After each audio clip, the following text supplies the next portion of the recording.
Good morning, DawgNation. I am Brandon Adams, and this is DawgNation Daily, the daily podcast for Georgia Bulldogs fans, presented by Merriweather and Tharp. We are happy to have you with us today. A lot to do on our program, getting ready for a big weekend in Athens as Georgia gets ready to take on Missouri. Number 2, so to speak, in the polls against number 12. A very big deal and a whole lot of fun. We're going to talk more about that in terms of one big thing for Georgia perhaps try to avoid on Saturday. We'll get to that. Also, one big mistake a lot of media types may be making about Georgia right now. We're going to use a history lesson in the world of sports to sort of teach us how it is the media might be getting it wrong about Georgia here right now. So I think it'll be fun. Terrence Edwards stops by there as well.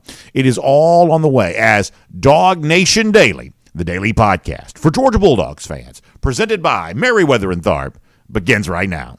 Today's episode of DawgNation Daily is brought to you by Merriweather and Tharp, your source for Georgia divorce. Find them online at theatlantadivorceteam.com. Presented by DawgNation.com. This is DawgNation Daily, the daily podcast for Georgia Bulldogs fans. Here's your host, Brandon Adams. Of course, all of you are very well aware that I am a big Georgia football fan. That's why we do the show the way we do, kind of a fan conversation, me facilitating it, you hopefully participating in it, and we have a good time doing that. But in addition to being a Georgia football fan, I'm also just sort of a big sports fan in general. A lot of you know that. Grew up just liking all sports, still do. I focus on Georgia for a profession, but from a pastime standpoint, I've always just kind of liked sports and follow all the sports stuff. And last night was kind of a significant moment in sports because of the passing of Bobby Knight. Now, listen, Coach Knight was not everybody's cup of tea and everybody's flavor. I totally get that. And honestly, it's not really my point to bring him up as a way of saying one thing or another about what he was or what he wasn't. I mean, I think the eulogies on him will kind of reflect all of that here right now. But he was certainly a pivotal figure in sports history. None of us can deny that.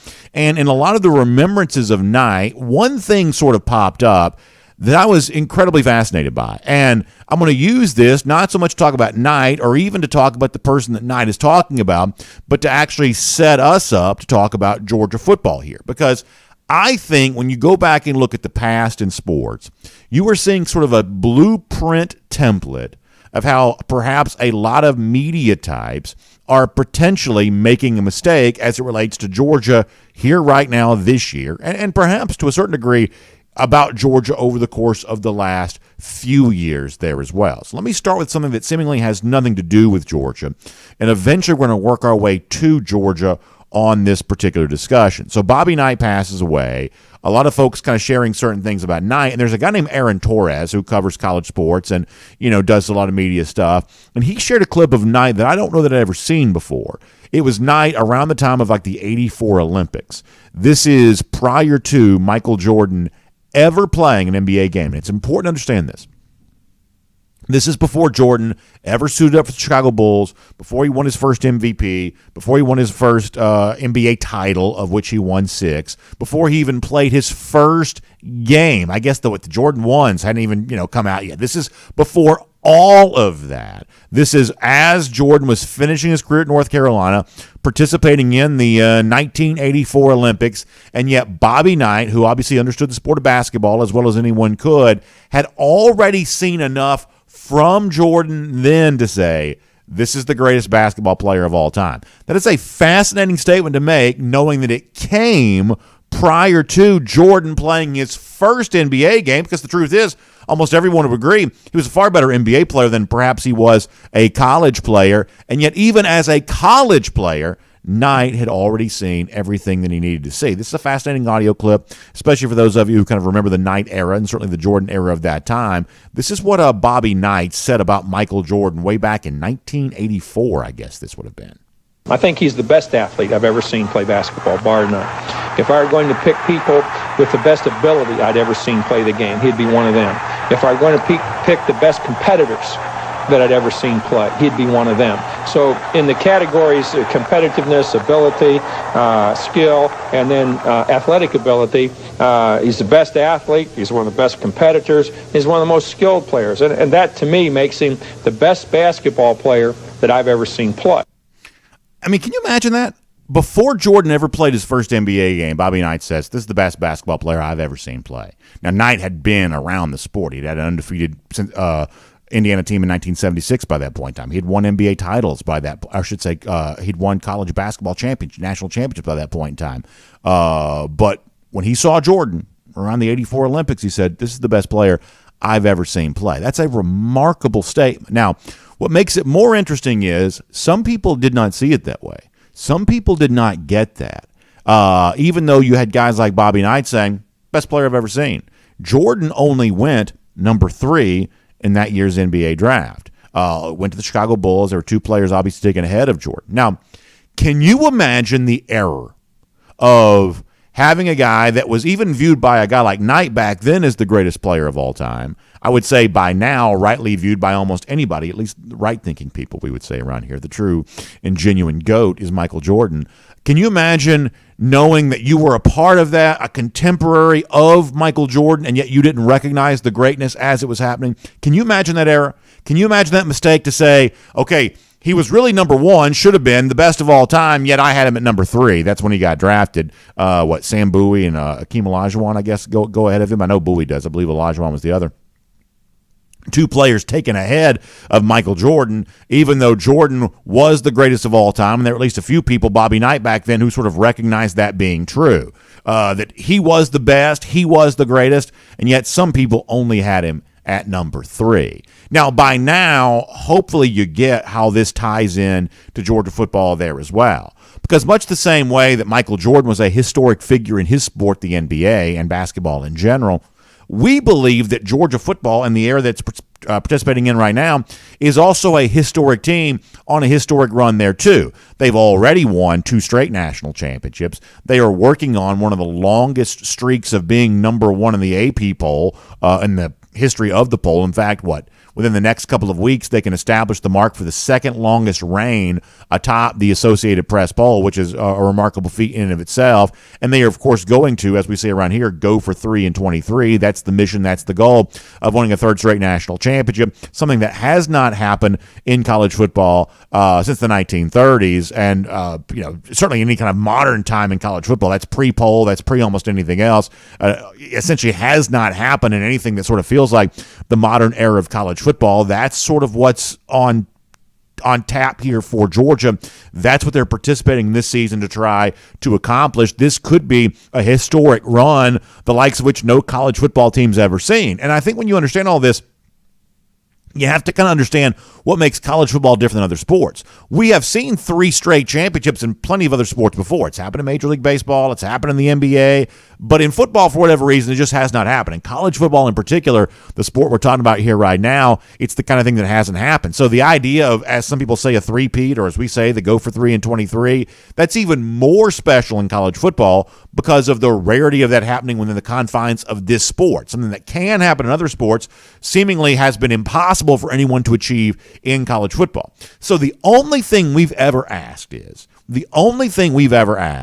is for the media types, the people that sort of establish the narrative and tell the tale of what's happening this season, the only thing we've ever asked is recognize the history that's playing out in front of you. And it just sort of seems like a lot of the national types have been either slow or unwilling or just ignorant to the history that is potentially playing out with Georgia here right now. Now, I don't say this in some sort of like thin-skinned way because, honestly, I don't get my feelings hurt when someone picks against Georgia or when someone says someone else is going to win. But in the case of the discussion about Georgia right now, that's actually really not what's being said. No one is coming out overtly and stating, I think that Georgia's weak, therefore I think that Georgia's going to lose. No, but what you have instead is this discussion about other teams and what they might be. Mighty Michigan has been more dominant on a week-to-week basis than Georgia's been. Ohio State's got the better overall resume than what Georgia has. Or, whatever other thing you want to pick out here. There just seems to be this desire to have a conversation about something other than Georgia. And what I'm here to tell you is if some of these media types are not careful, they're going to end up looking like NBA executives look way back in the mid-'80s when they were ignoring Michael Jordan when Jordan would later go on to be the greatest of all time, and they were fixated on Sam Bowie or whatever other player was getting that conversation. Bobby Knight was apparently wise enough to get that. He saw greatness in the moment. He realized, yeah, this is the best of all time.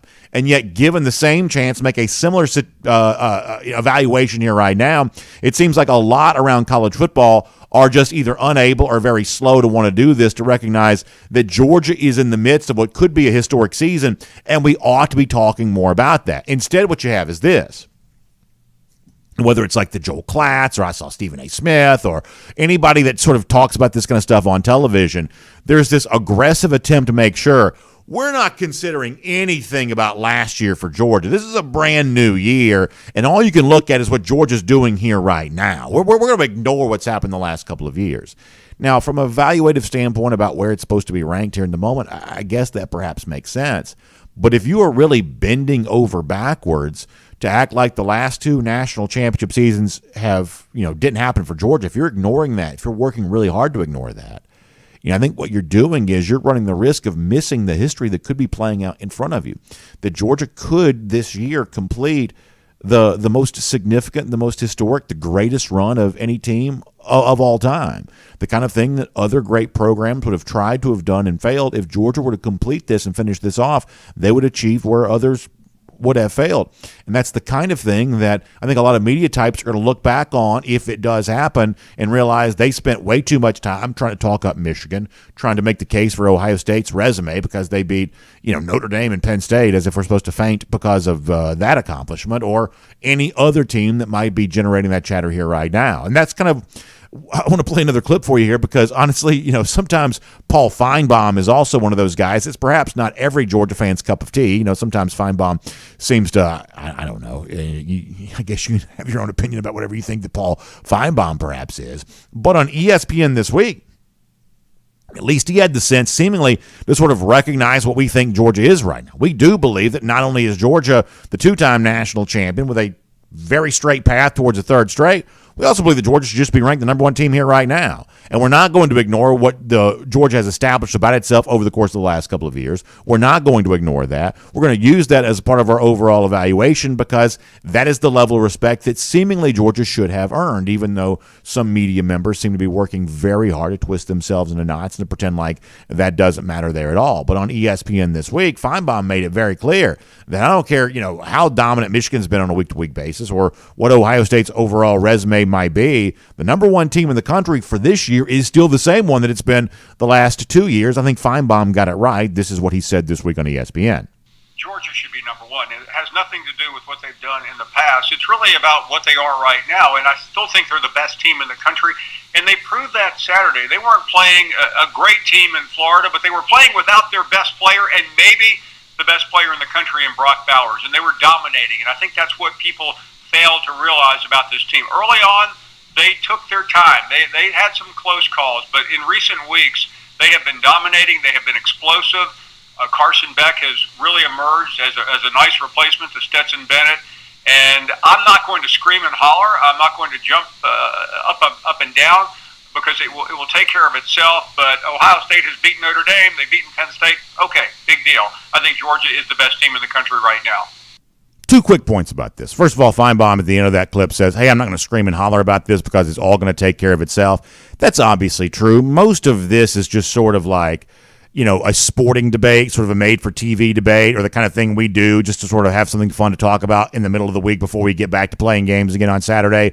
There's an element of this debate and this discussion that's sort of contrived, but I don't mind that because I enjoy arguing about college football. That's how we show our love for the sport, by arguing about stuff like this. So there's an element of this debate and discussion about who should be number one in the CFP poll that legitimately is just for the sport of the argument and not for anything more tangible and meaningful than that. Feinbaum's right to bring that up. But if we're going to have the discussion, we're going to have the argument, then I think that Feinbaum is on the right side when he says Georgia ought to be number one. But the one thing that Feinbaum also said there at the beginning of that clip that kind of brings me back to the point we've been making throughout the beginning of our show here today is that Feinbaum says, listen, I don't care about the past. I'm not worried about the past. I'm talking about this here right now.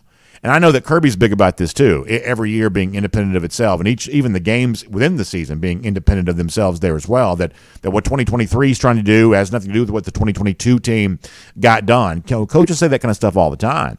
But ultimately, I don't believe that's necessarily all that true. I actually do believe that the run that Georgia's on right now, even though in some cases it's different players, it's guys in an expanded role or in just a brand new role than they've perhaps ever been before, and some of the guys that contributed to the last 2 national championships are no longer here. I do think this is a continuing story for Georgia. It's about the extension of an era for another year, and it's about a claim to fame that no one else has ever been able to have. Georgia really can go for 3 in 23. Now, perhaps they won't. Maybe they fall short. Every other team that's tried this obviously has. But if Georgia does it, if Georgia doesn't trip up, if Georgia doesn't mess up, if Georgia really does march to a 3rd straight national championship, then all of these people in the CFP rankings who've talked about this stuff and found reason to sort of fall in love with someone else other than Georgia in this year's first CFP ranking, in last year's first CFP ranking when Georgia was only number 3, any other sort of podcast or video or TV show where the national landscape of college football is discussed, all these people who've been fixated on teams other than Georgia while Georgia has gone on a historic run, the likes of which it might continue here this year. Looking back on that, some of those folks may feel just as foolish for ignoring UGA as the people who didn't have Michael Jordan as the best of all time way back in the 1980s. It could be history repeating itself all over again.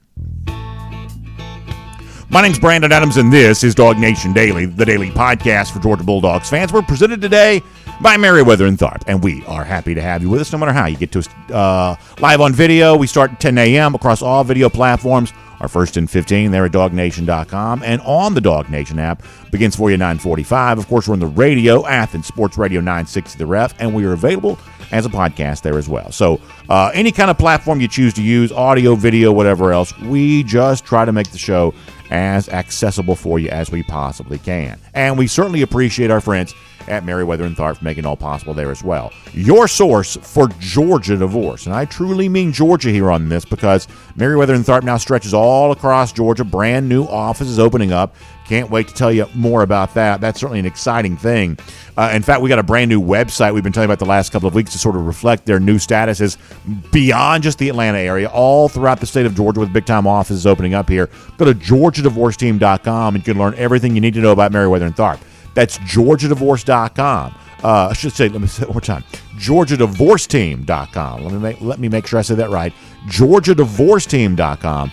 And that'll get you in touch with Merriweather and Tharp. They're on all of that. And I want you to really explore the website. If this is something you feel like you need, if you've kind of gone through the process on this and you've looked at all your options, you sort of realize that divorce is probably the next step for you. If it's the kind of thing that perhaps you feel is unavoidable, then getting the most satisfactory outcome possible is obviously the next best decision you can make for yourself in a situation like that. And one of, I think, the big questions that loom for folks who kind of view divorce as an obvious next step for them is, how do you control the cost related to some of this kind of stuff? Because there's obviously a financial consideration here. How do you control the cost related to that? And it's one of the things I love about Merriweather and Tharp. They kind of anticipate your concern when you move into a divorce discussion, and obviously the expense of that, the cost of that, is one of the things that's probably top of mind for you among a few other things there as well. And so that's why Merriweather and Tharp has now kind of expanded its offerings to provide a range of options for you. There's like a DIY option that can be as low as $99. There's the M&T assisted model, which can be as low as $1,749. There's also the model M&T, which is kind of a cool thing because it provides you a little bit of a combination of the Merriweather and Tharp services, and you have a couple of different ways you can pay for that, like a subscription-based model, which is kind of an interesting way to do this, or sort of a flat fee there on that, which is, I think, really cool too. And there's also the traditional representation that Merriweather and Tharp can provide if you have what you feel like is a very complicated situation, and sometimes these can be more complicated. A more traditional representation makes sense for you. But whatever is best for you, Merriweather and Tharp wants to provide the option for you there on that. So please make sure you find them online. It's GeorgiaDivorceTeam.com. For Merriweather and Tharp, it's the source for you. It's your source for Georgia divorce. Find them online at GeorgiaDivorceTeam.com. All right, we're going to get Terrence Edwards coming up in a moment. Terrence was a part of a very, very special moment on Saturday, and he's going to tell us all about that here in a little bit. Cannot wait to hear about that from him. Really good stuff coming from Terrence on that here in just a little bit. At the Georgia-Florida game, not just his own honoring as part of the Georgia-Florida Hall of Fame, but what it felt like to stand alongside Coach Richt, as Richt also got the huge ovation from the crowd there on Saturday. Kind of a chill-inducing moment, I thought. And Terrence had the best spot for that. So he'll give us all of that, including his own honor here coming up in just a moment. Prior to that, though, let's go around the doghouse, presented today by our friends at ServPro. And I want to talk here for a moment about what I think is going to be one of the really big moments in Saturday's game for Georgia against Missouri. Because keep in mind this, last year Georgia goes to Como as a huge favorite, early struggles in that game, built up the confidence of the Missouri team, the Missouri crowd got into the game, and all of a sudden, Georgia's sort of in a fight for its life against Missouri because of how that game kind of got started from the very beginning. And we know for Georgia this year, the so-called, at times lack of fast start on offense, although it seems like that's been kind of corrected, but the fast start for the opposing side, when you talk about the Georgia defense against the opposing offense, all of a sudden that's suddenly become an issue, including on Saturday, first drive of the game, Florida offensively marches right down the field, hit a couple of slant passes, got Wilson involved. All of a sudden, the Gators are in the end zone. And for a lot of us, that was kind of like, whoa, what's going on here? Their crowd was into it. All of a sudden, Florida's really believing. Georgia, to its credit, kind of bounces back after that and does everything it needed to do, scored 30-something straight points. The defense was awesome after that first drive. But nonetheless, that first drive was like, whoa, what is going on here? A lot of Georgia fans had a reason to be nervous after that. And in the post-game press conference on Saturday, Kirby Smart did talk about, how his team responded after seeing another team just go right down the field on them to begin the game. Something about those opening drives have been a little bit weird for Georgia defensively a little bit this year. This is what Kirby Smart said about that on Saturday evening. We're kind of getting used to that. I mean, we gave it up against Vanderbilt, I think, and maybe South Carolina. I think both of those games. And there's not a lot of panic in that group. We certainly need to rectify starting the game better, but the comfortable part is that nobody panics. We had some mistakes, some anxiety, hadn't played in 2 weeks. Give them credit. They threw the ball to a really good playmaker. We talked all week about Wilson in three. He's a really good player, and they did a great job utilizing his skill set. And we didn't do a great job stopping it. But it wasn't like there was a panic mode. It was, can we control the run game? If we can control the run game, we'll eventually slow down the throw. And as Kirby says, to Georgia's credit, they make some plays to begin with, but then after that, there's no shell shock response from Georgia. There's no, to use his word, there's no panic there from that standpoint. Georgia just sort of moves on from there and does what it needs to do, and that's obviously what Georgia did. But yesterday, if you got a chance to hear the program, we talked to Jake Fromm about this, because there are certain things that as a quarterback, Jake obviously a part of the Washington Commanders organization and clearly a successful former quarterback at Georgia. As a quarterback, you have some kind of insight into what's going on, and the idea that when you look at Florida's touchdown drive and what South Carolina and Vanderbilt teams like that have done, there's the idea of the play script to begin the game, a handful of plays that you're going to run them. You're going to run them in this order, and you're going to do that regardless of down and distance. You're going to just go out there and you're going to have this collection of plays that you've seen on film that you think will work, that your offense is sort of prepared and planned for, operating to the highest possible level. And it's that beginning sequence of scripted plays that teams have found success with Georgia on. And Jake was kind of talking about that a little bit yesterday, so I kind of asked him to go more into detail of, okay, so exactly what should we take away from this that teams like Florida and others have had success during that opening sequence where you're kind of in the play script portion of your offense, running plays that you had already planned pregame to run in that spot, in that time. What do you make of that necessarily? Jake gave us some really good insight on that, so let's hear from Jake on that here right now. Yeah, I mean, so what you're seeing on that first drive is a lot of the fruit of the labor of the offensive coaching staff throughout the week. They're scheming up. They're looking for a certain look in a certain situation, a certain check.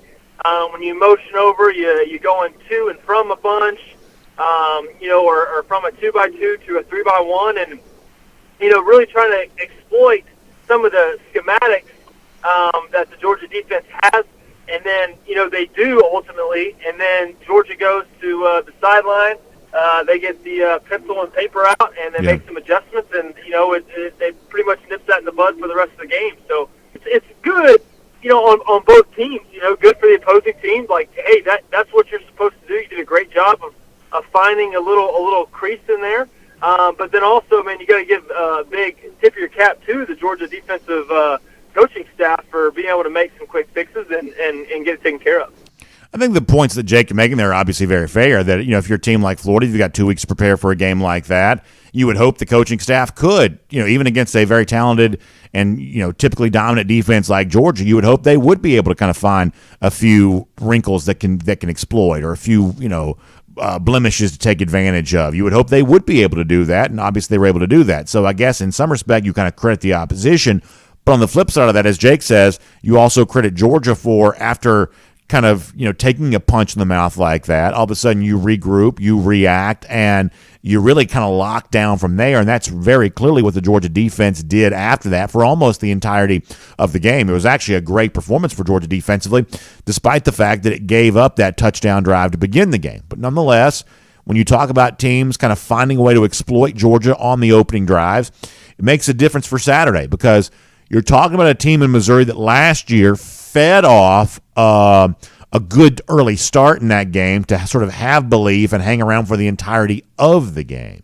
And shifting the series between these two teams to Athens on Saturday, where the Georgia crowd wants to get involved, where they want to be a factor, and it takes some good play early on both offense and defense from UGA to really get that, crowd between the hedges, Dooley Field, Sanford Stadium, to the full fever pitch. So I'd say this is one of those things to really watch for on Saturday. Kirby says, sort of sarcastically, jokingly, we've kind of gotten used to now giving up that touchdown to begin the game. We've done it so much here this year.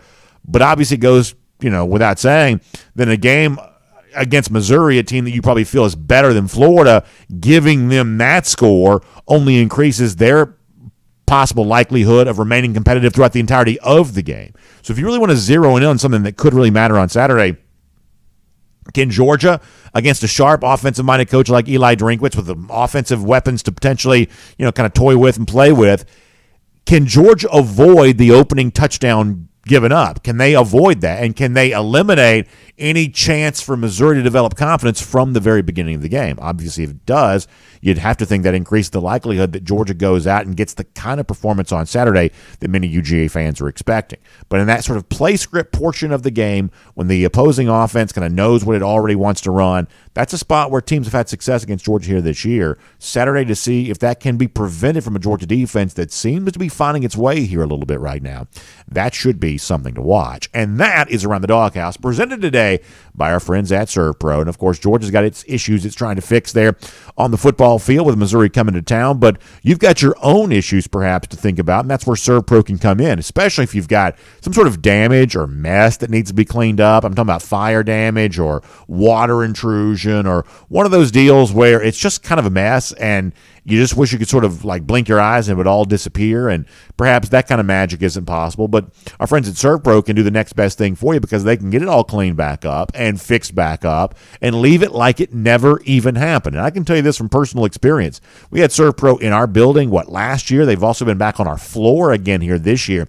I've actually seen with my own eyes the kind of tremendous work they do in getting stuff fixed up and cleaned up. And literally, if you go into our break room area, our kitchen area here at DawgNation World Headquarters, where we had a big mess earlier, you'd never be able to tell. The folks at ServPro got it all taken care of and left it back like it never even happened. That's exactly what our friends at ServPro are all about. So please make sure you find them online. It's servpro.com. That's SERV. Servpro.com. They got you covered for your fire damage, water intrusion. Their restoration specialists can take care of you on all that. ServPro.com for more on that today. All right, so we're going to talk Georgia, Missouri. We're going to talk everything about what's going to happen for the Dogs on Saturday. But I also want to look back to what I thought was a really special moment for a couple of great guys this past weekend there in Jacksonville, too. So let's cover all of that ground right now as we welcome on Terrence Edwards here to DawgNation Daily, presented by Merriweather and Tharp.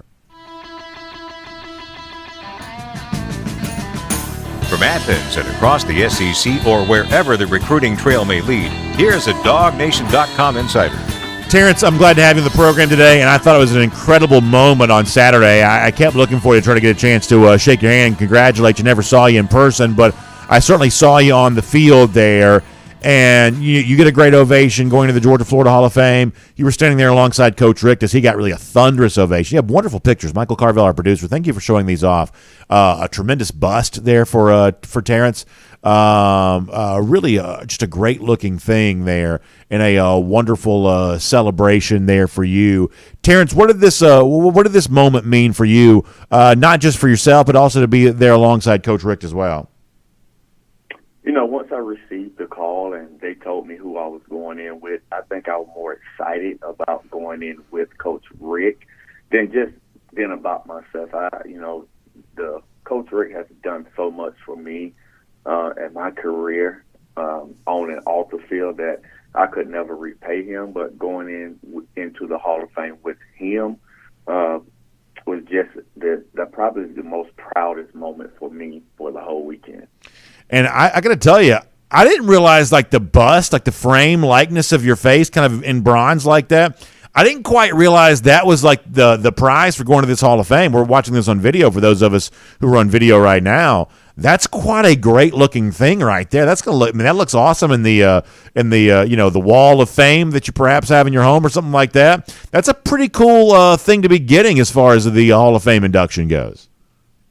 Yes, and that's a replica. That's not even what we would get. I think wow. The bus was not ready yet, so they gave us that, and they didn't even give it to us. They're going to ship it to us, what I'm holding up.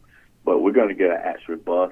And, the good thing about it, my brother who's in the other picture with me, that's right, he's in the Georgia-Florida Hall of Fame. So now we have two. We have two in the Edwards family. We can show our kids, and that's great. Just something that very special to the Edwards family. No doubt about that. That's really cool. One more thing on this. What did Coach Richt say, if anything, about the applause and the ovation that he got? I thought it was a great chance for Georgia fans on a very kind of large scale way to sort of show him how much that moment meant to him, or how much he meant to them.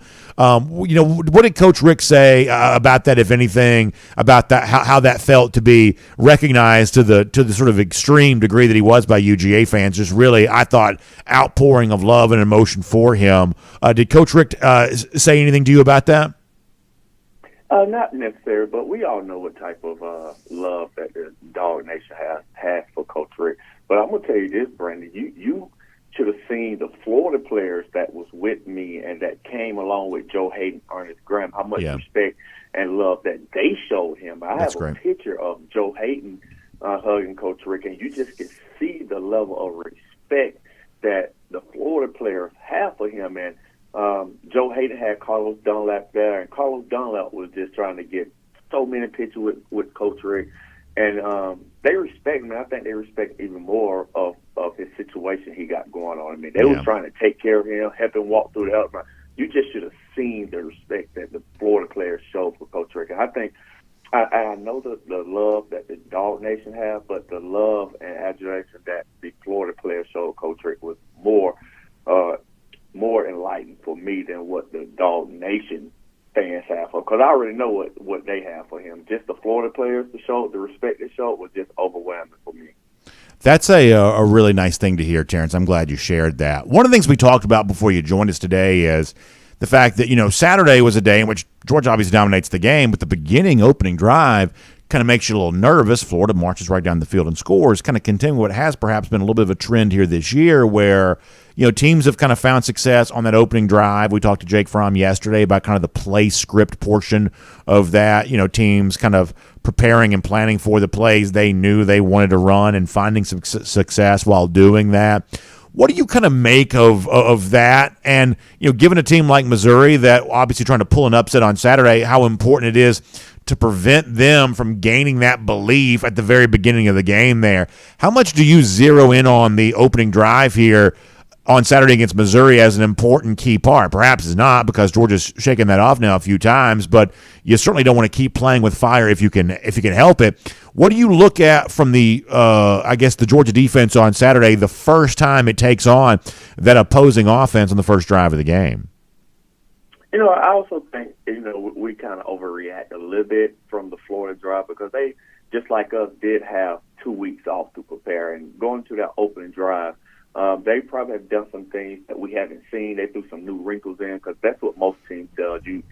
We spoke about last week, you analyze your tendencies, and they probably broke some tendencies that we haven't seen. But we settled down, and they went back to who they were and who we were, and the game was just over with after that. But, this game here, Missouri, I don't think they played last week, if I'm not mistaken. Did they play last week? Missouri did not play last week, no.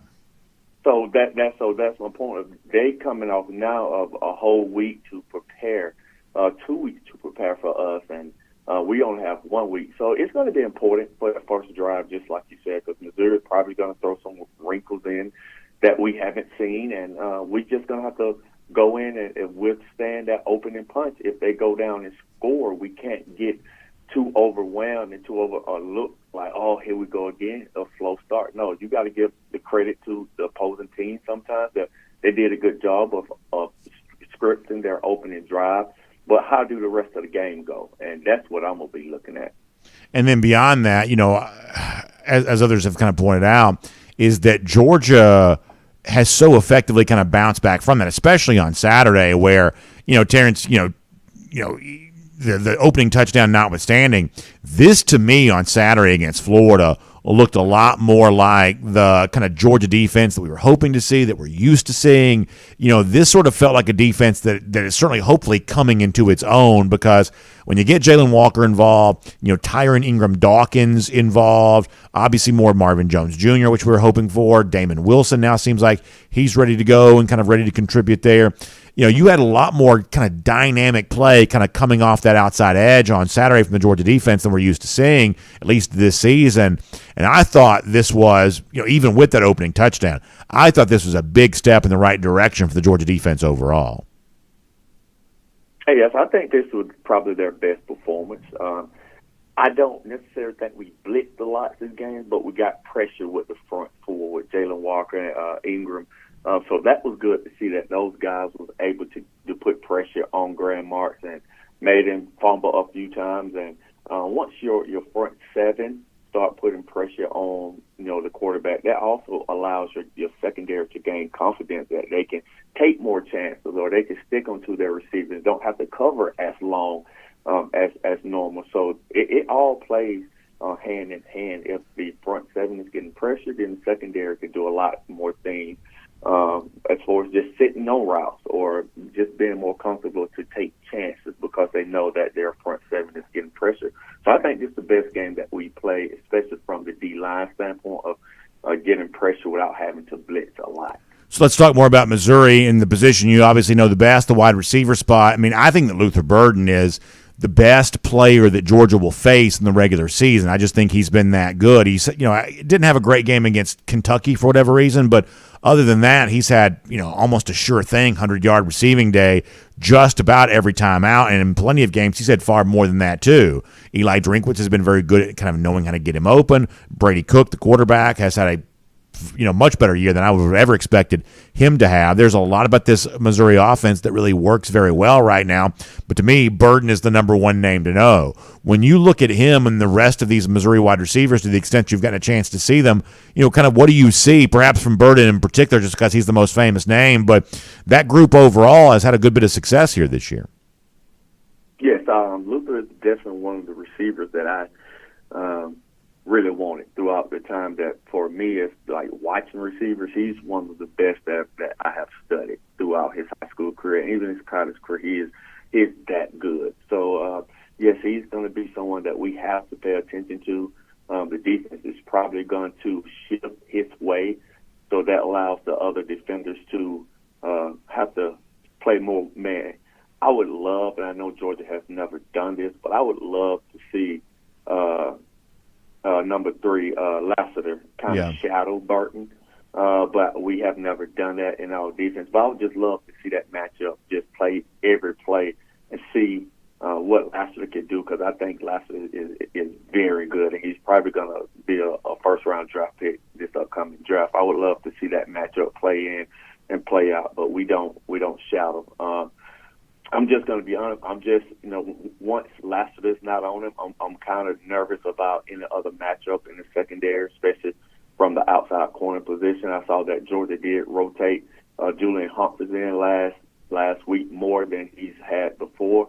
So I'm kind of nervous about the matchup when Lasser is not on it because Luther Burton is the real deal. That's true, and that kind of brings me into a conversation. It seems like I see Georgia fans having a pretty good bit as it relates to the other cornerback, Dalen Everett. From my standpoint, for my money, I feel like Everett's probably having a pretty good year. I feel like I see moments in which, he's hand-fighting well, he's dislodging footballs pretty well, perhaps going through some growing pains. I mean, obviously, cornerback in the SEC at this level, not an easy thing to do. But while, he's maybe not at the level of Kamari Laster, and I'm like you, I like a Laster versus, Bird matchup perhaps better than I would like an Everett matchup in that, standpoint. But overall, I feel like that Everett's probably had a pretty good year for Georgia. Do you have an evaluation on what you think that Everett's provided at the other cornerback spot? I think he's done okay. I think he's adjusting to the SEC football. He is a first-time starter. But it tells you a lot last week. It could have been for injuries. I don't know. But I did see Julian Humphreys rotate in more than he's done in the past. I haven't really seen them rotate the corners at all. So for Julian Humphreys to now starting to rotate with Dylan Everett, that tells you a lot that they're probably not as confident in Everett right now and trying to get Julian some reps. Because that's a big-time game against Florida, and he was rotating. So you got to take into account, you got to look at that and wonder why those two are rotating. I think I like Humphreys' speed a lot. We all know what kind of speed he brings to the table. So he must have the coach's confidence to put him in the game that early against the Florida opponent. So we'll see. We'll see if they continue to rotate this week, and then if they do, then if there's smoke, there's some fire. And I'll also say this just real quick. When you look at the next three games for Georgia, offensive-minded coach like Eli Drinkwitz, offensive-minded coach like Lane Kiffin, offensive-minded coach like Josh Heupel. The other thing, Terrence, that all three of these coaches are going to do is try to exploit the other areas of Georgia's secondary. I think the secondary overall is one of the strengths of the team here this year, but we're going to see, star position like Tyke Smith and a lot more coverage opportunities. We're going to watch how he runs with receivers here.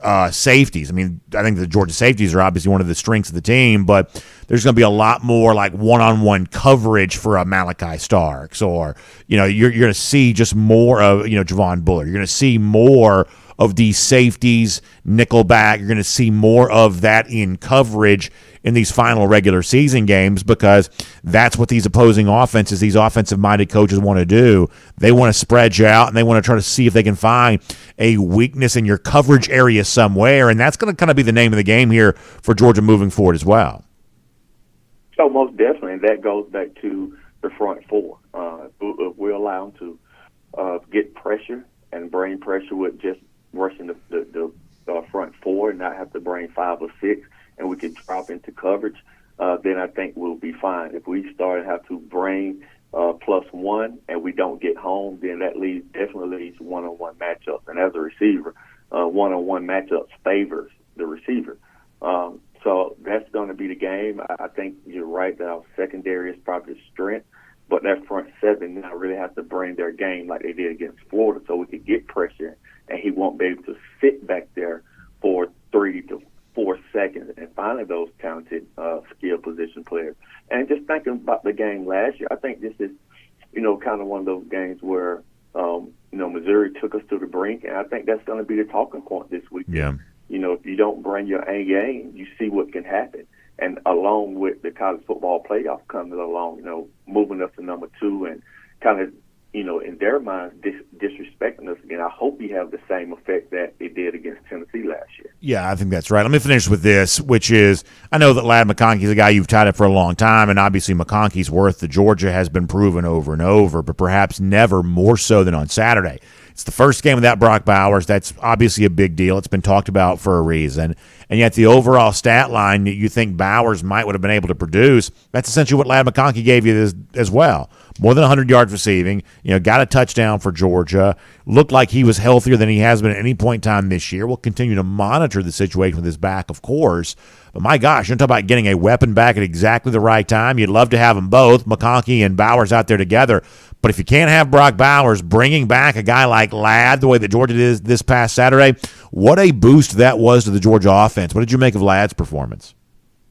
Yes, I had an opportunity to speak with him before the game, and he told me he was going to put on a show, and put on a show he did. So getting a player back like Ladd was big, knowing that we wouldn't have our best player out there in Brock. So getting him back was a big boost. Getting him back healthier was probably the best thing that could happen to our offense. And I'm looking for him to continue to do what Ladd has done throughout his whole career. I'm just looking for Dominic to have a big game this week. It's probably going to be an emotional game for him playing against his old team. I think his old team is probably going to feel disrespected that he left them to go to Georgia. So it's going to probably be an emotional time for him and playing against a defense that he knows very well. So I'm going to be looking at that matchup and see how we can get him involved into this matchup to kind of soothe some of the the anxiousness that he's going to bring. Probably getting some screens early to make some plays, but having Ladd back was big for our offensive momentum. Terrence, it's a great conversation. I appreciate that. And, of course, you've worked with receivers like Ladd McConkey throughout the years, and you're working with the next generation of great pass catchers here right now. And so if people want more of the Terrence Edwards Wide Receiver Academy and what you provide on a regular basis, it won't be too much longer. We'll be in the wintertime, and that bubble work will be getting going here when these high school seasons start to come to an end. So if people want to get an early start on that with you there at the Terrence Edwards Wide Receiver Academy, how can they find you online? Yes, the bubble work will start, and in February we're starting to kind of get the schedule locked in. So anyone's looking to get their high schooler some work out the season, trying to be the best player that they could be going to their next season, or in a high school that's going into college instead of looking just to get work in before they enter college. You can find me on all social media platforms at Terrence Edwards Wide Receiver Academy. Terrence, great stuff. We appreciate you being here today. We'll look forward to talking to you again very soon. Thank you. Let's take a look around the rest of the league. This is SEC Through. Yeah, really good stuff from Terrence Edwards. Love that here on DawgNation Daily, presented by Meriwether and Tharp here today. And, of course, with that said, we'll now transition to cruising around the SEC, courtesy of Royal Caribbean, and something else to be excited about. Listen, I was actually thinking about this yesterday, that we're getting closer now to the DawgNation cruise. It seems like it's still, ways away because obviously it's in the new year, spring of the new year, but we're into November now. That means we're sort of late stages of 2023. I've been telling you a while about early 2024 and all the stuff that'd be going on. Well, all that stuff starts to feel like it's getting closer, including my own trip on Icon of the Seas coming up, which I'm really excited about. But, boy, I'm excited about all of us being together on Allure of the Seas, the DawgNation cruise in April. And it is time to be getting ready for this. It's time to be planning for this. So we've had, so many of you have already signed up to be a part of our DawgNation cruise, which we are thrilled about. But we want the rest of you to go ahead and know it's time to make your plans. Perhaps maybe even ask for that for like a Christmas gift. Or perhaps you give that to somebody else for a Christmas gift here this year. Last year we gave my mom a Royal Caribbean cruise vacation for Christmas. And it was a huge hit. We're so proud to have been able to do that. I'm telling you right now, that'd be great for you as well with the people that you love. Or if you want to drop that hint for somebody to do it for you, that's perhaps even better. They say it's better to give than to receive, but when it comes to a Royal Caribbean cruise vacation, maybe either one is fine as long as you also get a chance to go on that cruise yourself. So Jessica Slater is going to help you out with that. Give her a call. She's a travel agent, a wonderful one, and she was specially selected for us by Royal Caribbean to handle all of our Royal Caribbean cruise vacation needs. So give her a call, 770-718-9147. That's 770-718-9147. You can also email her, jslater@dreamvacations.com, or you can check out a website that she's put together specifically for the DawgNation cruise. It's called royaldogs.com. Of course, dog spelled D-A-W-G-S, royaldogs.com for more on that. So I want to talk about this here for a moment. Obviously, the big game outside of Georgia, Missouri on Saturday in the SEC is Alabama and LSU, kind of the renewal of what has been a very important rivalry in the SEC these past few years. And tomorrow we'll give you our final and official thoughts on kind of how this game plays out. As I've told you, it's taken me a little while to sort of figure out what my angle is on this game. But I think now I'm fairly confident in my pick, and I'll give that to you tomorrow officially, completely, to wrap up the week here. But this week, both coaches have talked, Nick Saban and Brian Kelly, about the future of the rivalry. And I thought it was very interesting that Brian Kelly made it pretty clear that Alabama is a team that he'd like to see LSU play every year moving forward. And I think this is kind of a nice thing from Kelly, because whether it be publicly in some cases and privately, a lot of cases, there are a lot of SEC teams that have just run from playing anybody. There's not a lot of support for a 9-game conference schedule, it would seem. You've had teams seemingly not want to play Georgia. Perhaps there's a few that no longer want to play Alabama. LSU's obviously a program of very high stature. Kelly's relatively new here in the SEC, but not shying away from competition. He says, hey, this rivalry's meant something. We want to preserve this. That's what we want to do. And I think that's kind of cool. I do. So I'll credit Brian Kelly for that a little bit. I don't know that he's going to get his wish necessarily, but I will credit him for that. However, the other reason why I bring this up is because, we've been told, the SEC, all they've got right now is the 8-team conference schedule for 2024. That's a placeholder, and they're going to figure out something long-term later on in the future. They're not even worried about that right now. But I got to tell you, there's a lot of circumstantial evidence here that would suggest that the idea that all these talks are just tabled sometime deep into the future, that's not necessarily true. You had Hugh Freeze that, dropped a hint earlier this year that Georgia and Auburn would no longer be playing each other anymore on a yearly basis.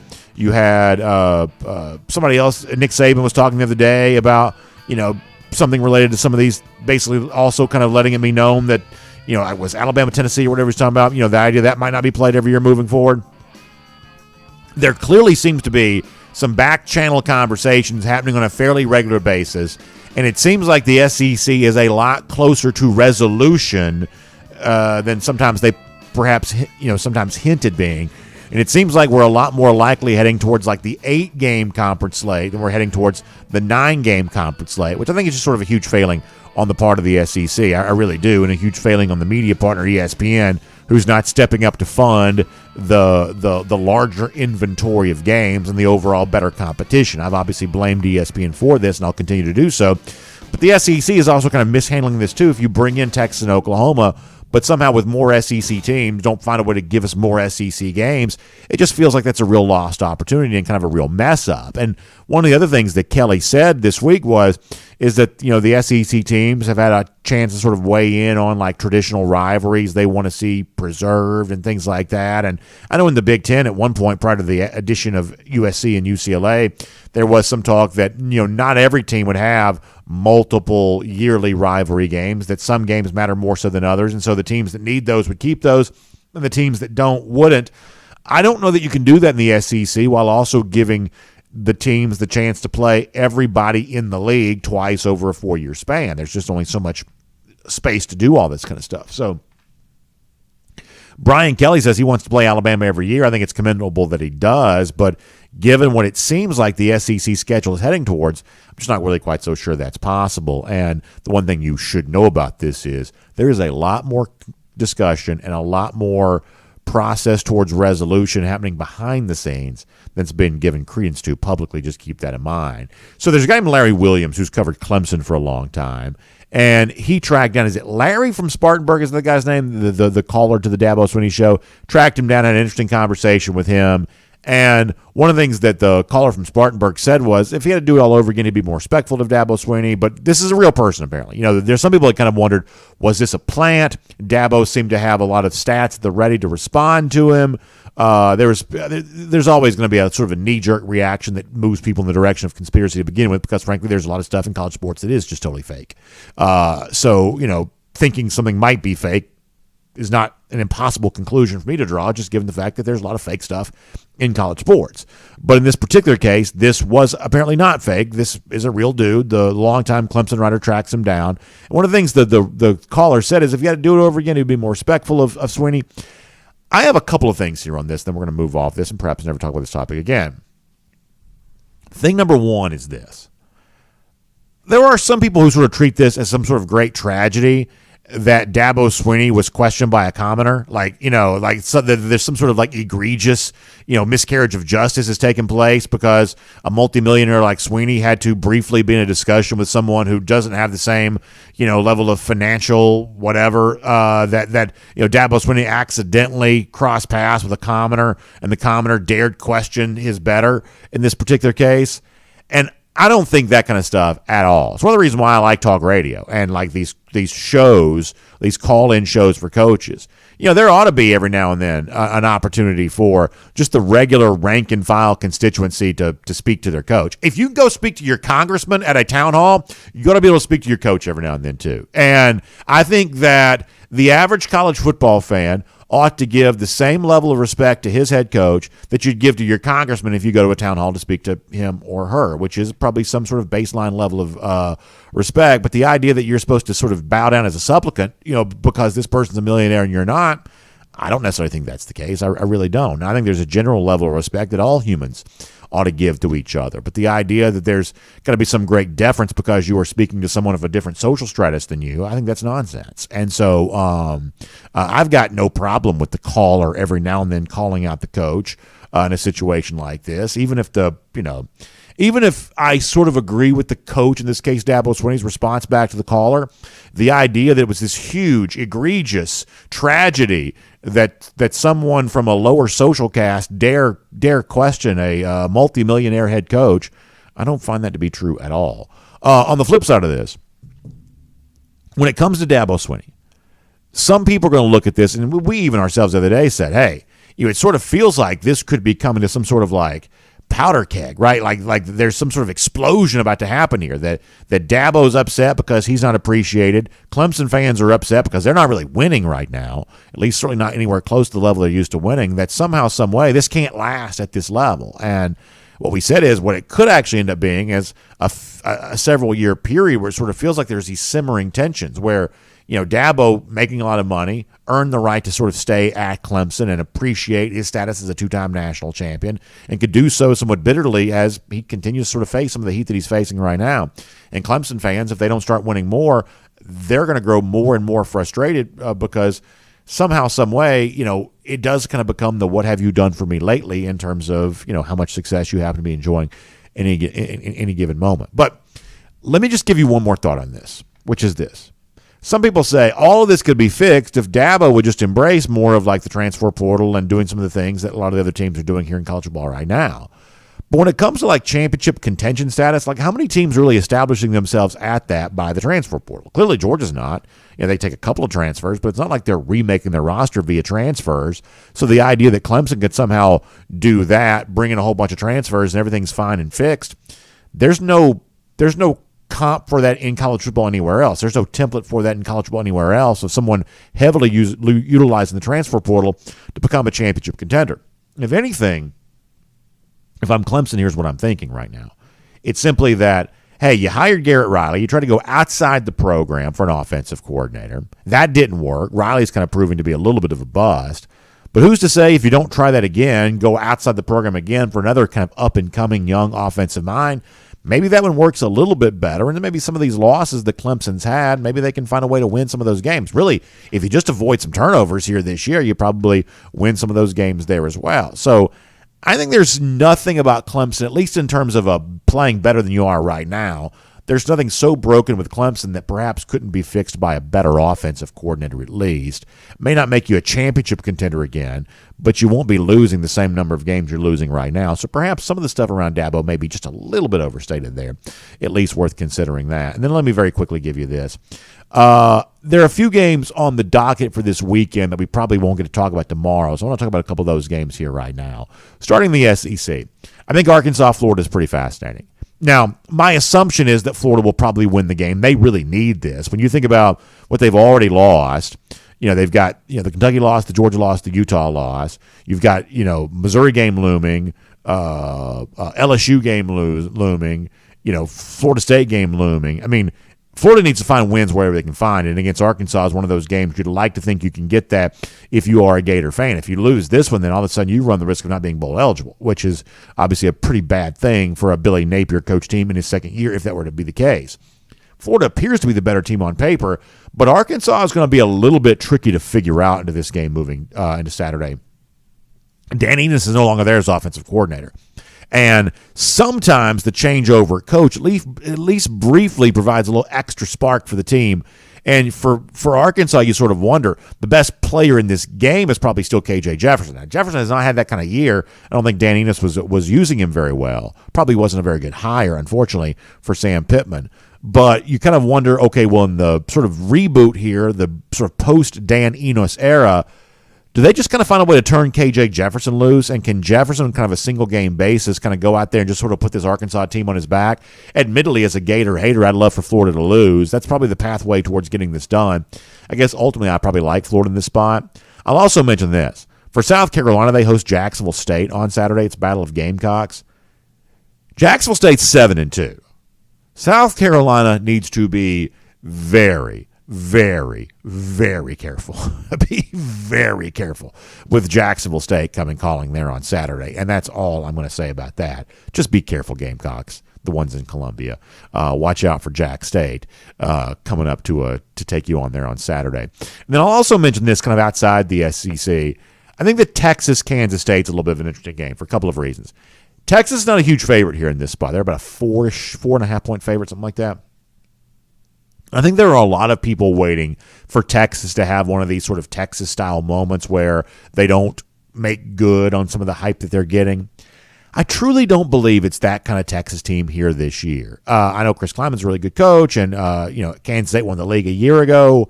I feel like I probably trust Texas in this spot on Saturday, but it'll be interesting to see if they can make good on that. And on the flip side here, when you want to kind of value or maybe get an appreciation level of value for the opponent that Georgia's playing on Saturday, keep in mind, earlier this year, Missouri beat Kansas State, and Kansas State's only a handful of point underdog against Texas there on Saturday. This is a pretty good Kansas State team again here this year. That was a non-conference win for Missouri earlier this season there as well. To give you an idea of a little bit of the stature that Missouri brings into Saturday, part of the reason why they're respected as much as they are, relatively narrow point spread, just outside of a couple of touchdowns, ranked 12th in the college football playoff, top 25 that came out this week. It's a non-conference win, the likes of Kansas State, that sort of gives some of that to Missouri. Perhaps something to keep in mind on Saturday as you see the Wildcats take on Texas there. We'll make that cruising around the SEC, courtesy of Royal Caribbean. Before we wrap up here today, I want to give a shout-out to our friends at Precision Garage Doors because they've earned a 5-star reputation. You guys talk about 5-star recruits and this and that on the show all the time, but how about the 5-star reputation that our friends at Precision Garage Door have gotten by providing exceptional on-time service to folks just like you all across our area here. Their phones are answered 24/7, making sure that you always get in touch with a garage door replacement or repair specialist whenever that need arises for you. So whether you need a replacement or just some simple repair, our friends at Precision Garage Door, that's DawgNation's choice to get the job done. And if it's same-day service or if you just need an estimate, whatever you need there on that, our friends at Precision Garage Door can take care of that for you there as well. Right here in the Atlanta area, it's a neighborly company that wants to do good work for you and kind of allow you to be a good neighbor to those in your neighborhood there too, with a good-looking garage door that sort of looks better on the outside, that sort of sounds good when it's coming down. That's what Precision Garage Door can provide. So make sure you find them online at PrecisionDoorGeorgia.com. That's PrecisionDoorGeorgia.com for a lot more on that. All right, couple of golden shoes to wrap up today. I appreciate our producer, Michael Carvel, for helping me with these. Had a couple of computer issues that we're on our way to getting fixed. Fireball Rodney sends this from this is the Porta Johns outside Jacksonville on Saturday. Somebody's taking and putting the Gators Eat Booger sign there on that to give you an idea of how Georgia fans feel about Florida. Rodney's seeing that there in Jacksonville, sharing that with us.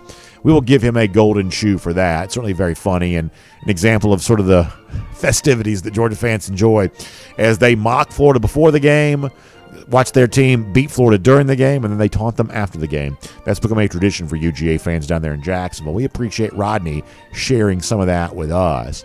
Dustin Kreider sends this, very funny, the classic Andrew Smart meme where he holds up the sign. Dustin has the caption here, "I had a better sign, but Michigan stole it." Yeah, there's been a lot of sign-stealing allegations against Michigan, although Orange Bowl in 2021 would certainly lead you to believe that perhaps Michigan wasn't too good at stealing Georgia signs, or at least not too good at using the information they perhaps got from Georgia on that. Either way, very funny from Dustin. We will give him a golden shoe for that there as well. And we'll remind you, our Gator Hater Updater, speaking of those lousy, stinking Gators, remains to be seen if they'll be able to beat Arkansas this Saturday. But we know they weren't able to beat Georgia last Saturday, and it's now been 1,090 days since the lousy, stinking Gators have beaten Georgia. What a fun thing that is to keep in mind. That is our Gator Hater Updater for today. We'll see all of you back here tomorrow. DawgNation Daily, presented by Meriwether and Tharp. We'll look forward to talking to you then. And on video, time now for the R.S. Andrews cool down. R.S. Andrews, the one you turn to for your air conditioning, heating, plumbing, and electric needs. They show up on time. They do the work that's promised for the price that's promised. R.S. Andrews, you can trust them for all of that. So we'll dive in here. We'll get your comments. We'll see how all of you are doing here today. All right, kind of getting it going here. G. Gray Spammer Boy says he's got Florida beating LSU. Perhaps we'll see. Perhaps we'll see about that. Let's see what else. Nature Gator says Florida could possibly beat Florida State in the Swamp, especially if the game is at 9. Maybe that's the case, but it seems like Florida State's performing pretty well here right now. Spencer Clark mentioning the upcoming Georgia Tech game for Georgia. Here's one thing I'll say about Georgia Tech. If they can beat Virginia on Saturday, that's bowl eligibility for them, right? Which would be a huge accomplishment for Brent Key in his first full season as coach, I would say. But the other thing is, about 60% of the quarterbacks in the country this year are transfer quarterbacks. And let me ask you a question. How many quarterbacks of the transfer variety legitimately are playing better than Haynes King? I'm not saying he's the best quarterback in the country. I'm saying there are a lot of programs who have transfer quarterbacks who are nowhere near as good as King has been. You think Auburn would love to have Haynes King right now? I believe they probably would. I believe there are a lot of SEC teams right now that would like to have the former A&M Aggie as their starting quarterback. He's had a very good year for Georgia Tech, obviously working with Buster Faulkner there as the offensive coordinator.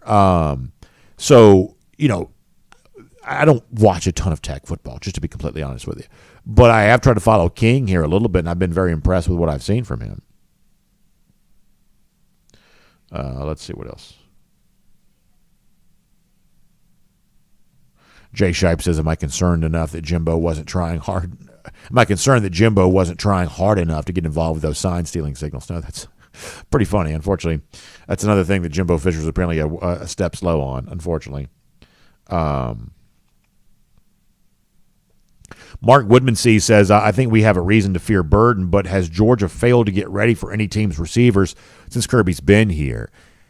If you want to bring up bad memories, I would say the worst performance for Georgia against opposing receivers may have actually been the 2020 Alabama game on the road, where Devontae, and that was back when Jalen Waddle were still healthy, and they were running that sort of kind of not quite a rub route, but basically the crossing pattern where it was just, it was flummoxing Georgia's coverage so bad, where they were, kind of running them off of each other, and they were getting the matchup they wanted seemingly every time and getting Georgia out of position. Now, this is not an excuse because the game happened, but, nobody was playing very good defense that year. That's probably the worst defense of the Smart era at Georgia. So I'm guessing that that given the fact that, you couldn't meet together, who knows who was practicing, the whole year was a mess. With all due respect, Georgia sort of looked that day like they hadn't been practicing a ton, and perhaps maybe they really weren't practicing a ton because of how crazy that year was, and pretty clearly Georgia hasn't been quite so messed up in any games before then or since then. But that's probably the worst game for Georgia against wide receivers. Now, you got the SEC Championship 2021. I put a lot of that on Bryce Young just having a really good day, and obviously, Alabama just had, good receivers, of course, and then you may have heard they also got injured. You may have heard that. You may remember there was a little bit of chatter about that. But the point is, those are probably the two, worst games there on that. Gave up 37 to LSU in 2019. I hate to go down such, bad memories. I think, to me, it's not so much, oh gosh, how do you stop Burden? How do you stop Burden? It's how do you make sure you don't create something easy in coverage somewhere? Because like being aware of Burden is of course, the thing to do. But keep in mind, Burden is not even the only really good receiver they've had this year. I always blank on the other guy's name. Hold on one second. The other dude, some of y'all know it, and I'm sorry for not reading your comment and giving it to you right here. But the other guy from Missouri is Theo Weiss. So Weiss got 36 catches, 440 yards. That's not quite as productive as what Burden's been, but he's got 5 touchdowns here this year.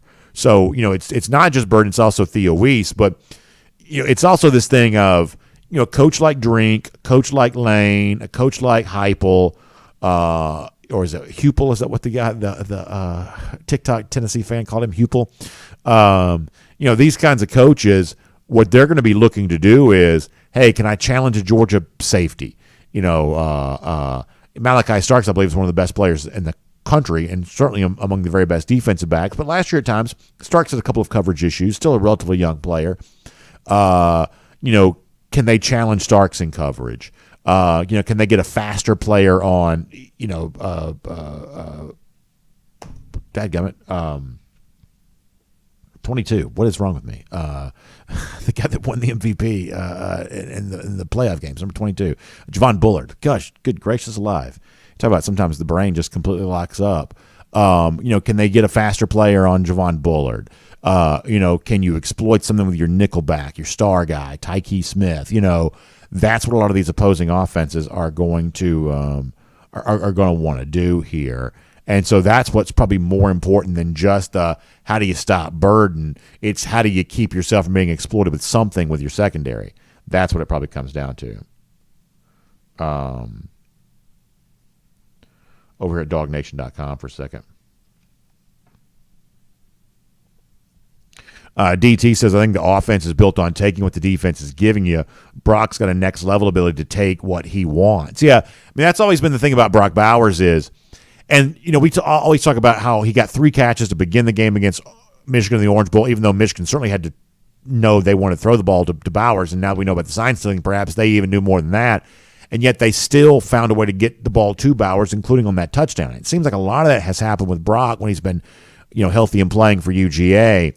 That while, of course, you take what the defense is giving you, but as you've heard me say before, if all you do is take what the defense gives, then all you'll ever have is what the defense wants you to have. And, sometimes that's a low percentage deep throw that you don't have a great chance of completing, perhaps, because you're having to do it under duress on the run or at a quicker pace than you want to, or it's more of a dump-off type thing that the defense can fly to and kind of make a tackle in open space on. That part of what has made Georgia successful in some cases is taking what the defense gives. I think a lot of times coaches just sort of say that to kind of keep from having to say something else, because the truth is that you do have to find a way to do what you want,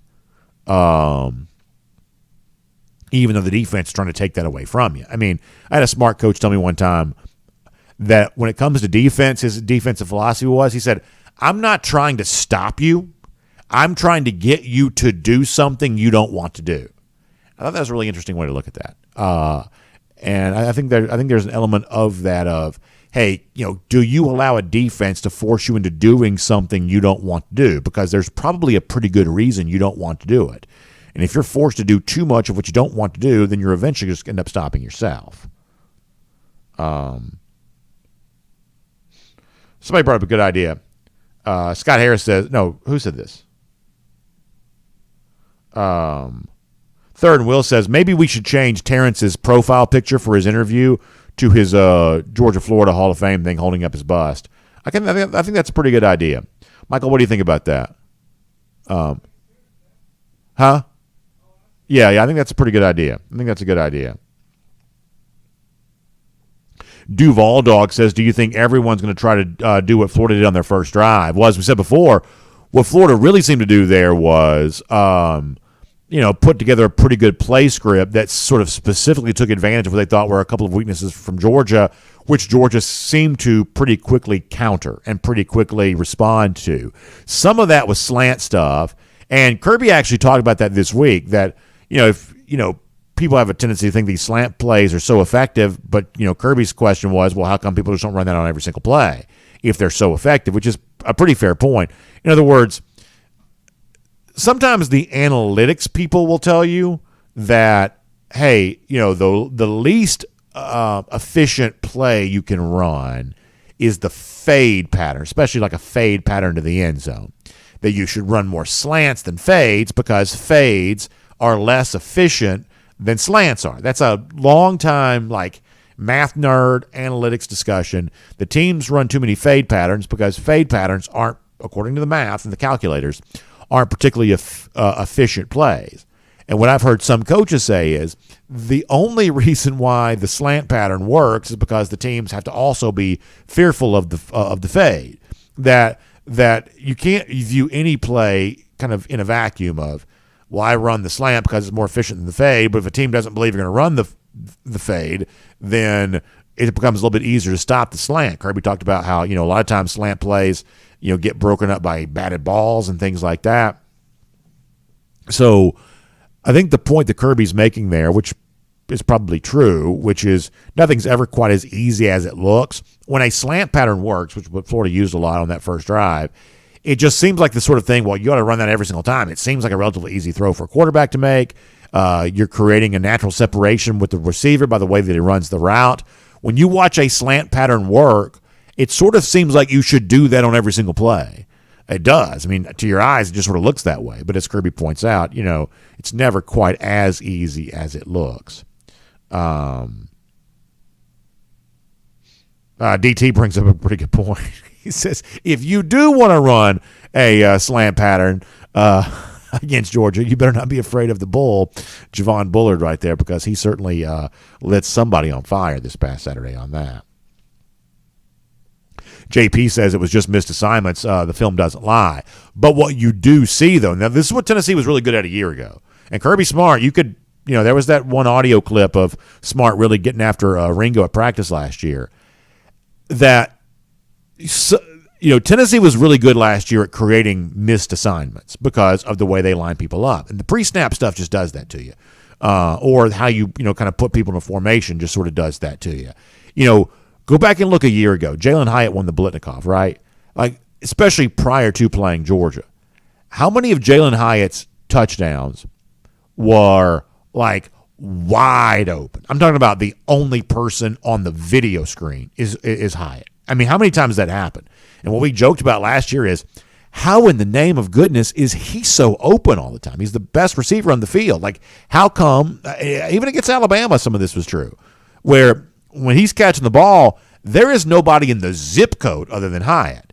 And you'd say, well, that's just a missed assignment. But when you see continual missed assignments against, at that time, Tennessee's most productive player, you're left to conclude, okay, well, there's something the opposing coaches are doing to create those missed assignments. And that's one of the reasons why, even though I'm not a former coach or I certainly don't have the knowledge of a Terrence or a Jake or one of these guys that joins us, I really do value the stuff that you do pre-snap. I just think that somehow that ability to kind of show the different looks, run the same play through a variety of formations, that ability to kind of create, I guess the fancy phrase is like eye candy, the ability to create the eye candy pre-snap increases the likelihood that the opposing defense will have a blown assignment on you because you're looking somewhere while the action's going somewhere else.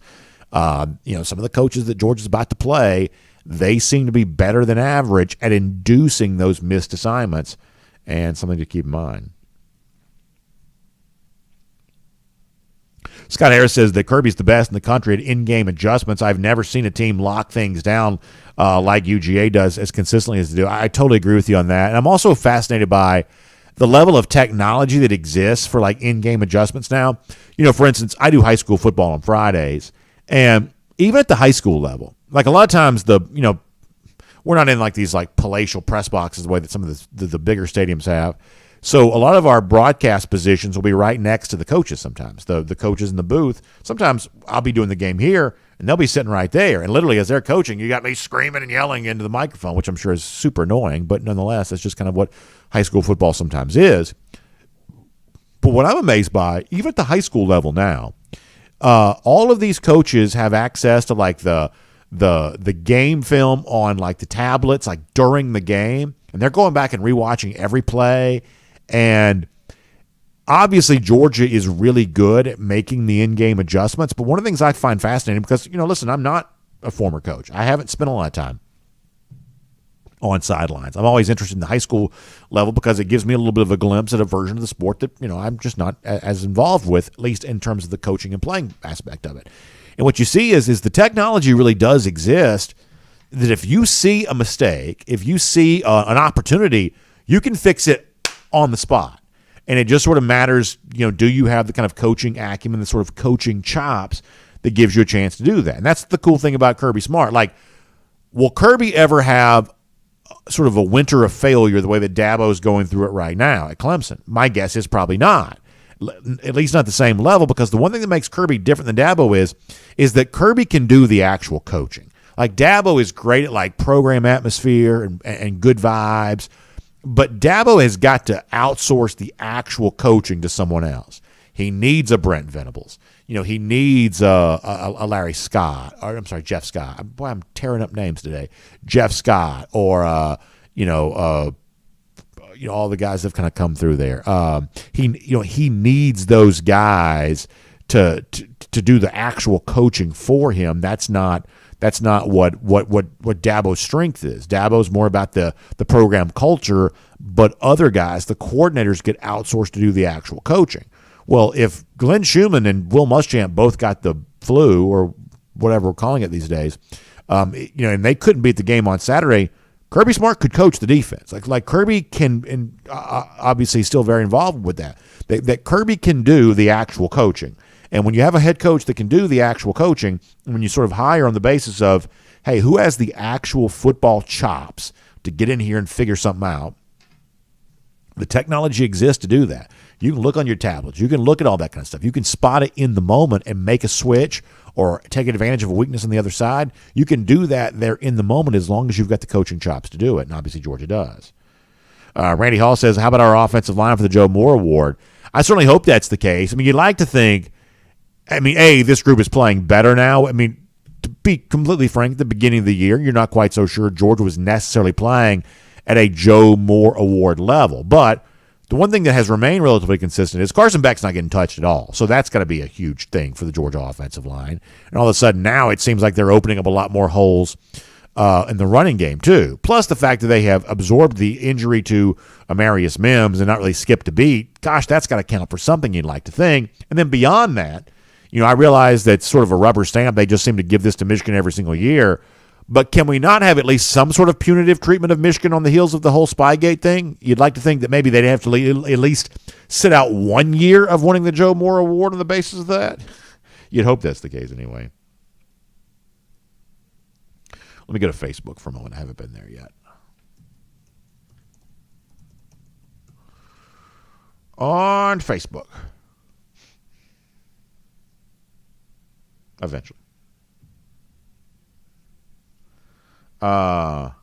William Camacho checks in to say, I got the Dogs winning 42-16 against Missouri. I also got LSU beating Bama 42-34. Well, I've said an LSU win probably requires a game that's about that high scoring. He's also got Ole Miss beating A&M 45-20. So some pretty strong predictions there from William. But to just bolster that point, I'll make my official prediction on Alabama LSU tomorrow.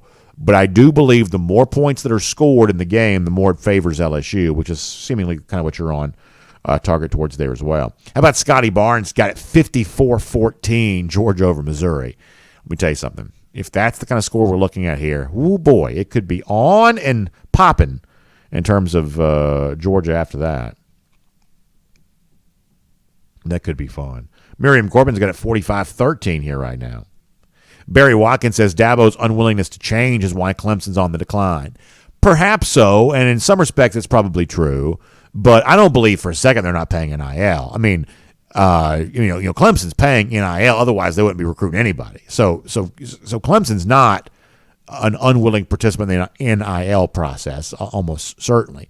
They're not really taking transfers, but as I said during the regular show a moment ago, there's not really an example of someone transferring their way to greatness as it is. You can sort of supplement your roster. Florida State can go get Keon Coleman. Georgia can go out and get, Dominic and Ra or Darian Kendrick in 2021. You can can supplement your roster with transfers. But if Dabo said, hey, I am open for business on transfers, if he said that, it's not like they're just going to take in a dozen transfers and be some magically different team. I mean, look at LSU this year. They took 14 transfers, and, if anything, they're worse now than they were a year ago. So I don't think I quite buy that. Dabo did change from the standpoint that he was willing to go outside of his program to bring in an offensive coordinator, and Garrett Riley's not working out. But and I realize these are two big ifs. If Clemson were to go out and get a new offensive coordinator, bringing in some fresh new ideas, and if he did work better, well, that's a step in one direction. And if they could still go out and get another one of these sort of generational style quarterbacks, then at that point in time, that could be their sort of pathway back to some sort of level of competitiveness. That they probably need those two moves. The outsider offensive coordinator who's better than Garrett Riley, and using that as a way of attracting another really good quarterback who just perhaps sees his personality as a really good fit with what Dabo is. And I think there's a chance that could still happen. But like the place in which Clemson's probably been the weakest in recent years along the offensive line, y'all, there aren't great transfer offensive linemen. Even if Clemson said we're going to take transfers on our offensive line and try to get better there, I mean, this is one of the things that's made Georgia, Georgia. Georgia has not needed transfer offensive linemen. Other programs have, but they're just not there for whatever reason, and perhaps there's a good reason that I'm just not aware of. But for whatever reason, the transfer portal is not a great mechanism for building your offensive line. It kind of works a little bit for almost every other position, but for whatever reason, it doesn't seem to work for the offensive line really at all. And there are a lot of teams who are desperate for offensive linemen who've tried to do so. Anthony Jones calling for an A&M win that saves Jimbo's job. Y'all can laugh at me because I've been wrong about this before. I do think A&M is dangerous on Saturday. I do. I think this is a dangerous team still to be heard from. I mean, it's not like Ole Miss is blowing people out. They beat Arkansas by a touchdown. They beat Auburn by a touchdown. They were close and perhaps should have lost to Tulane when Tulane was playing with his backup quarterback. This is not an Ole Miss team right now that's just killing people. It's just not. A&M's not good, but they also showed you last week against South Carolina they're not quite dead yet either. I think they could still be heard from. Just a little bit. All right, let's see what else.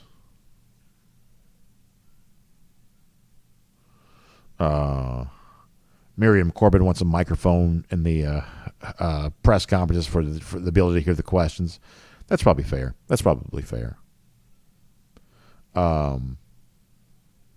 David West says, if we lose to Mizzou, which would be a big if, please no Tyler's from Spartanburg chiming in here on Monday, which is funny. I guess I said the wrong name. I called him Larry from Spartanburg earlier. It's Tyler from Spartanburg. I've butchered a bunch of names today. It has not been a good day for me on that front. DT says I'm going down with the Jimbo ship. Yeah, I guess so. At this point in time, what's the movie where is it An Officer and a Gentleman where he's like, I ain't got nowhere else to go. I guess that's kind of where I am on this right now. At this point in time, I'm sort of all in on Jimbo to the bitter end. JP says the reason why you don't see offensive linemen in the transfer portal is because it's all about development. It often takes multiple years to get ready to play. I guess that's the case. Good as answer as anything, I guess. Spencer checking in. Glad to have you here.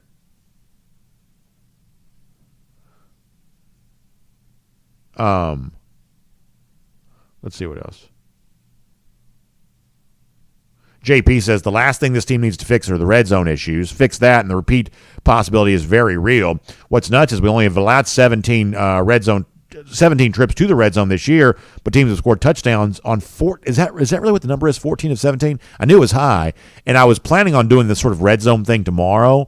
I didn't quite realize it was quite that high. And you bring up a good point that even if that number was a little bit more along the lines of like say the national average, then the Georgia defense, which has been stellar almost everywhere else, would look a lot different there too. That's really very interesting. We're going to talk more about that tomorrow. I had already planned on talking about that, but I didn't quite realize the numbers were exactly what you kind of laid them out to be. Spencer says the Ole Miss defense can't stop the run very well. Do you think we're going to be more run heavy next week? I definitely think that when Georgia sees a chance to kind of limit possessions, a certain amount of sort of game control, ball control type stuff, I think there could be a certain attempt to want to do at least a little bit of that. But John Chappell, thank you for the kind words on the Richard Gere comparison and impersonation. I appreciate that. But I think there could be a little bit of an attempt to do that. Plus, I just think the Georgia running game is also kind of maturing a little bit as the season goes along.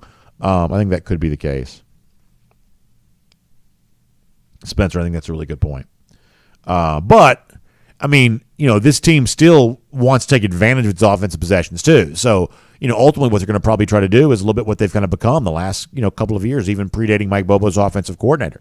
Try to find a way to be good, both left-handed and right-handed, giving themselves a chance to, to gain big chunks with the ground game and sort of throw the knockout punch with the passing game.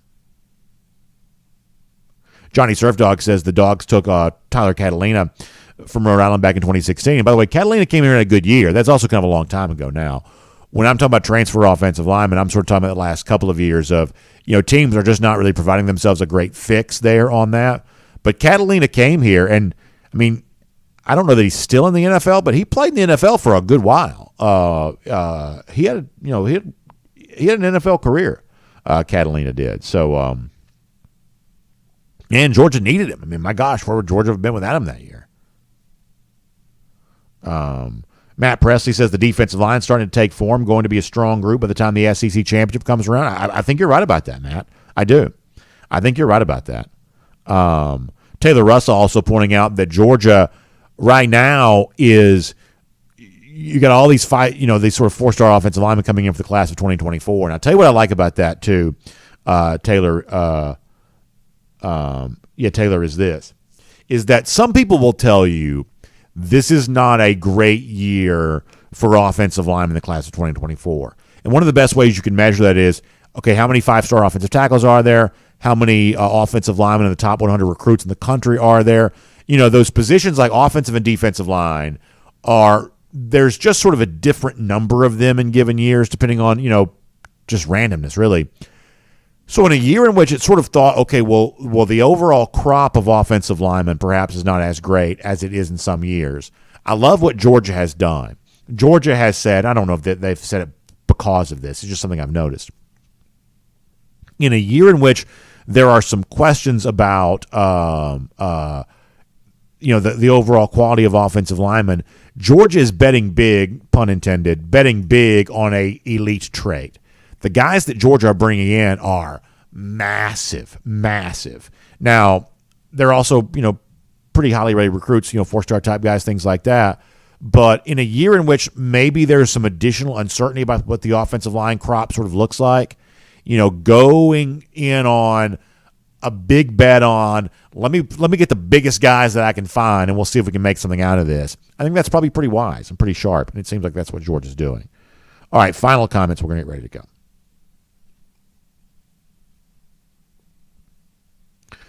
Stick D says he wore his old Charles Grant jersey with a knee brace to go as Brock Bowers for last week's trunk or treat. That's pretty funny, Stick. Pretty good stuff there.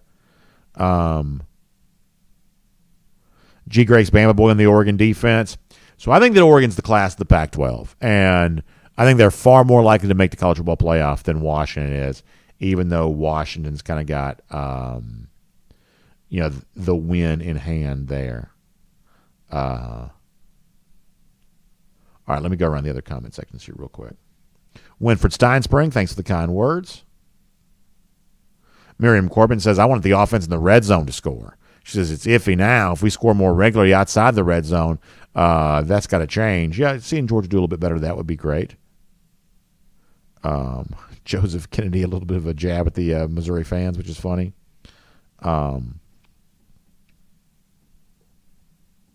Marshall Fleming says the entirety of the Ole Miss defense, basically their total defense, is below average for the SEC. I believe that's probably true. Keep in mind that's Pete Golding there in his first year as Ole Miss defensive coordinator. Keep that in mind. Ken Holcomb with a good stat. The initial college football playoff number one team has won the national championship just 2 of the previous 9 seasons. So it's not a very good sign for Ohio State or the committee. The two that did win the Natty after being picked number one initially were Georgia and Alabama. Go Dogs. Very interesting stat, Ken. I appreciate you sharing that.